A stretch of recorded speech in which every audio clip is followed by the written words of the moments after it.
Why Google Stadia's new machine learning technology is bound to change gaming in a major way forever.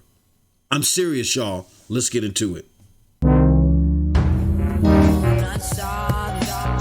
Stay sick cause I follow my gut. They say I was pushing my luck. I'ma push me a matte all black truck. I'm not sorry. What's up, people? What's up, people? What is up, people?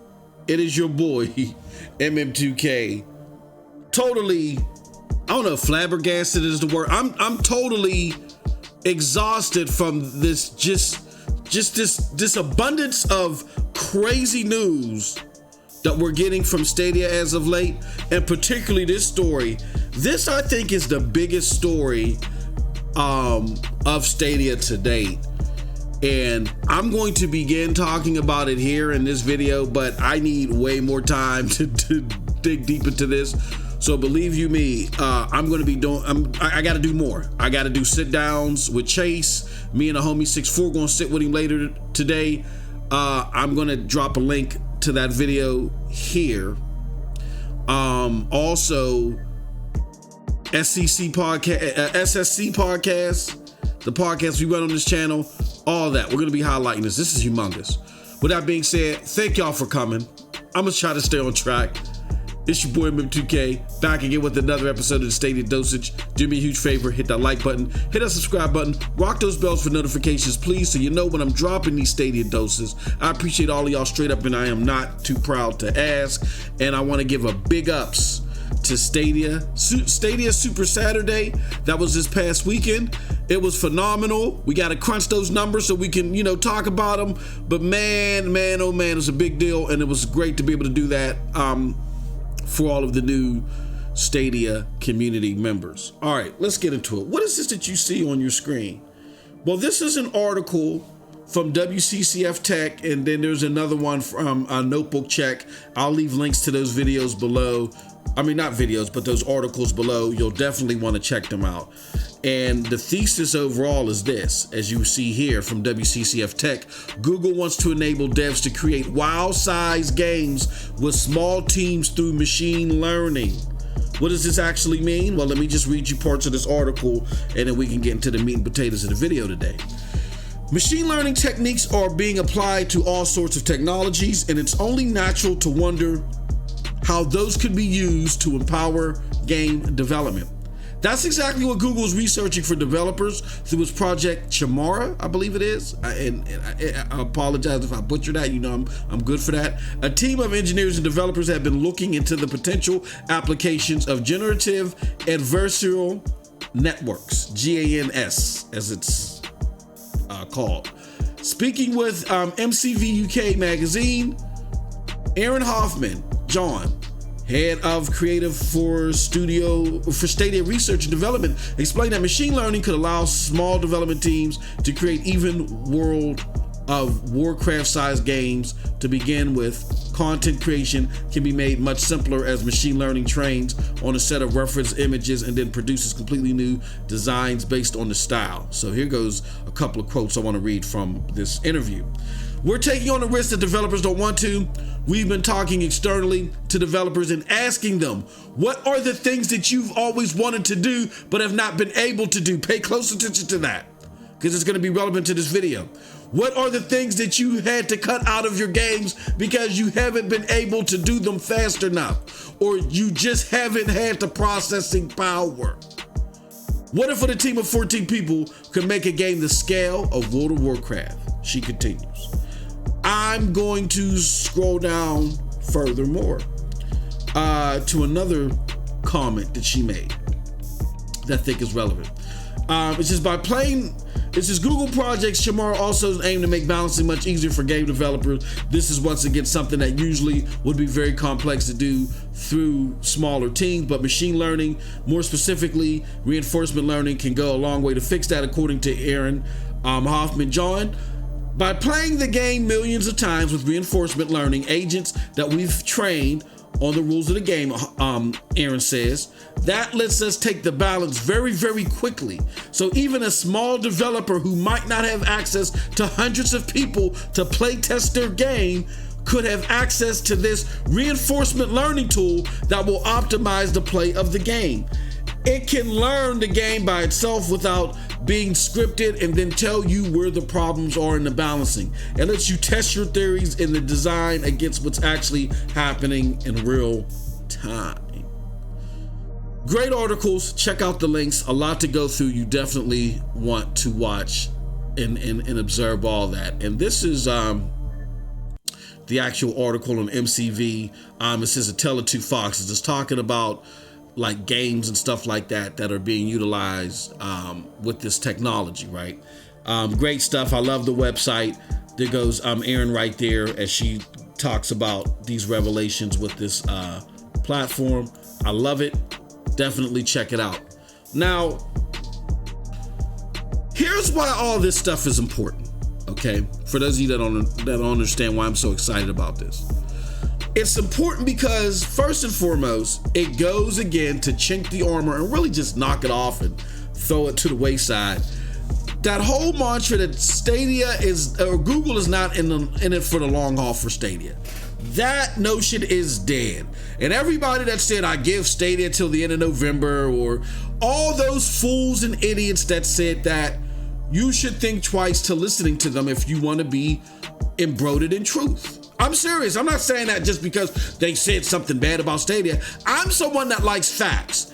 Even people who have different opinions than me, I enjoy their content if they lay out facts, and then based upon facts, they then develop their own personal opinion based off those facts. I may say, interesting take, but I think this because of those facts. But people that speak in absolutes of farces, you should really think about unsubscribing to their channel, unsubscribing to their podcast. I don't care. People may say that's foul. You take it for no. I in no way, shape, or form are going to support any platform that uses the power of the internet to trick people. I'm not for that. My whole platform is about informing people. In no way, shape, or form is there any excuse to trick people, okay? I've had to do it myself. Some of my favorite podcasts that you heard me talk about, because they were practicing in this type of stuff, actually coercing community members in the gaming community, that is, to buy things that they shouldn't buy. I had to cut them off completely. So that's first and foremost. But this video is bigger than that. The next reason why this is big is because it shows their next gen approach is grander than everybody else's. Like, Stadia is not simply asking devs, hey, how can you use our software or use our hardware or use our platform to just create a prettier looking version of your game? But they're asking them, how can they make the development process simpler than anywhere else? All right? They said they went to developers. They didn't say, hey, what do you want in a machine? Because that's a limiting question. They asked them, what do you want in game development, period? And nobody else is able to ask those questions right now, except for Google Stadia, because no one else has those capabilities. This is huge. And this also is going to lead to, this is going to give gamers next gen games they just cannot get elsewhere with way more content. Again, with the machine learning, 10, 15, 20 talented developers can sit down, plot out, figure out, go through the pre-production period, and then spend a fraction of that time creating big open world games if you're an RPG level, whatever the case may be. And what this process does is it uses engines similar to what you may get with a search engine. So put a painting from Monet here. You know what I'm saying? You type that into the quote unquote database or whatever, the machine learning process. It does that opposed to you having to development from your own, because it's using the machine learning to understand the color palettes or whatever the case may be that you set off at the base of the game. It's using that to create other wonderful elements that normally would take up your time and development and testing and stuff like that. All that's going to go away. And I know there's other groups doing it, but Google appears to be at the forefront of all this stuff. I was listening to Microsoft's Game Stack a few weeks prior to this recording. And even though this is a project, for Google, they seem to be light years ahead of everybody else with this. Microsoft's just talking about the prospects of doing it. These people, they doing it, right? So this is amazing. And it also, and more importantly, for me personally, as someone who, I wasn't a game programmer, but I've had to self-teach, programming. I've told the story before, and I understand the crunch involved with game programming, and I understand how tedious it can be. I've had all types of jobs, y'all. You know what I'm saying? Even though I have a 20+ year career in doing what, you know what I'm saying, I'm known best for. I've had all types of jobs. I had labor type jobs, putting up houses, all types of stuff. The most strenuous job that I've had really was the development side, because it's one thing when your body's sore, right? You just relax, you relax it off, you know what I'm saying? Drink some protein, whatever, restore your muscles.